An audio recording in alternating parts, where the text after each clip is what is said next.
प्रभु यीशु का पवित्र नाम महिमा हो जाए।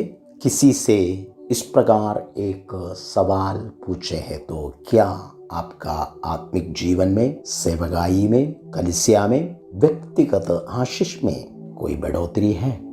वैसे बताएंगे जैसे नहीं सोचते हैं, आशा रखते हैं मेरा जीवन में बढ़ोतरी नहीं हो रही। इस विषय को लेके मैं परमेश्वर का उपस्थिति में सोचने का समय, परमेश्वर मेरे अंदर हमारा जीवन में बढ़ोतरी ना होने का कारण क्या है करके समझ आया। वो यही है, याकूब का पत्री 4:2 में ऐसे लिखा है कि तुम्हें इसलिए नहीं मिलता कि मांगते नहीं। You have not, you ask not। हमारा जीवन में बहुत सारे उन्नति, आशीष, बढ़ोतरी, सेवकाई, बेदाई, चंगाई, हर प्रकार का उन्नति का और आशीष इसलिए नहीं मिलते हैं, हम प्रार्थना नहीं करते हैं।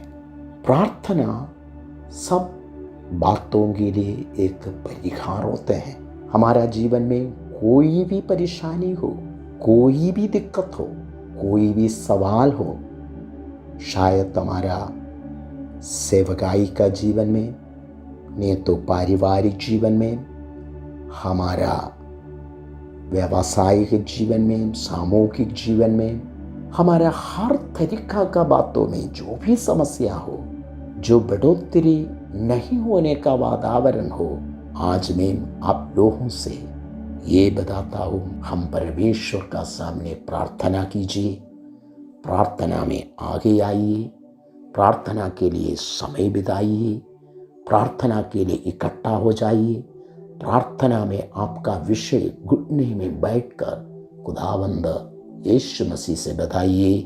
मैं आपको गारंटी देता हूँ, आपका विषय आपका जीवन में एक आशीष का कारण बनेगा।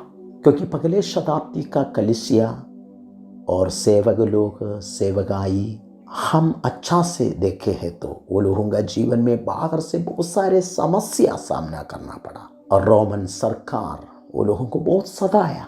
वहाँ का पब्लिक, वहाँ का समाज का लोग बिल्कुल वो लोगों को नफरत किया। यहूदी धर्म से बहुत सारे परेशानी सामना करना पड़ा। लेकिन ये सारे दिक्कत का बीच में, सदावट का बीच में, प्रतिकूल वातावरण का बीच में कलीसिया बहुत ऊंचा लेवल में बढ़ रहा था। प्रभु का लोग, प्रभु का हाथ में बहुत सामर्थ के साथ इस्तेमाल हो रहा था।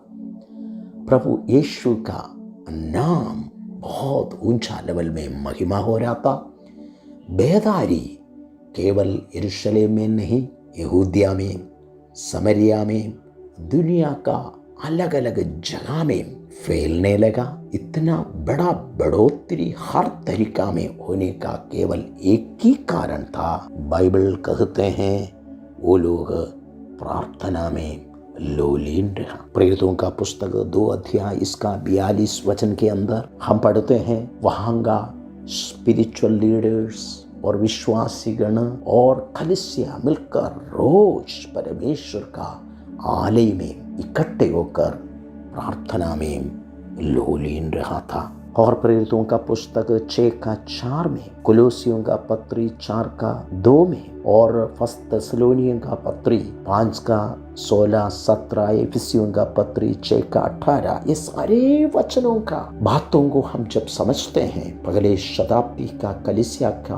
पास और प्रभु का लोगों के पास और सेवकों के पास, नेता लोगों के पास केवल एक ही चीज एकदम मुख्य बात था, प्रार्थना में लोलीन रहना। प्रेरितों का पुस्तक 12 अध्याय में प्रेरितों का परेशानी खत्म होने के लिए कलीसिया प्रार्थना किया और सेवक लोग, प्रेरित लोग प्रार्थना किया। बहुत सारे, बहुत बड़ा बड़ा प्रभु का काम वो लोगों का जीवन में देख पाया।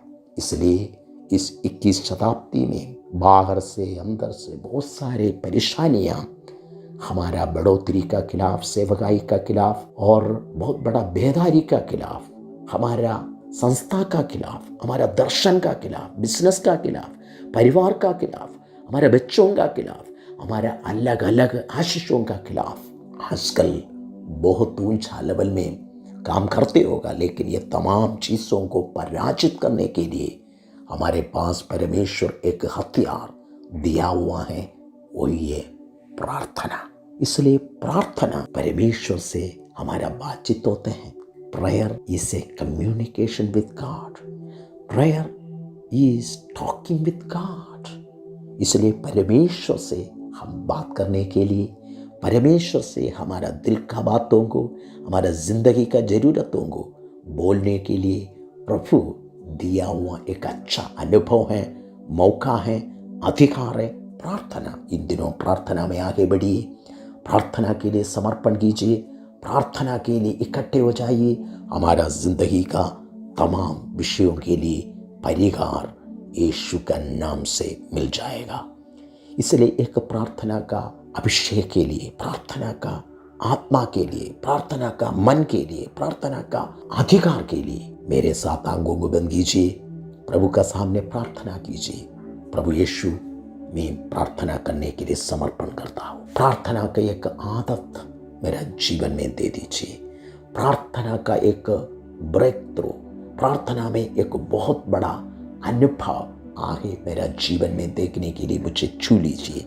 खुदावंद पिता परमेश्वर, अभी प्रार्थना के लिए अपना जीवन सौंपने वाला, निर्णय लेकर आपका सामने समर्पण करने वाला हर एक व्यक्ति को आप छू लीजिए। पवित्र आत्मा प्रार्थना करने के लिए आपका बच्चों को और प्रेरणा दे दीजिए।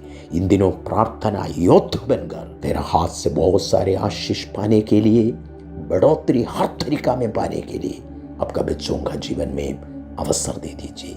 यीशु नस्री के नाम से मांगते हैं, आमीन।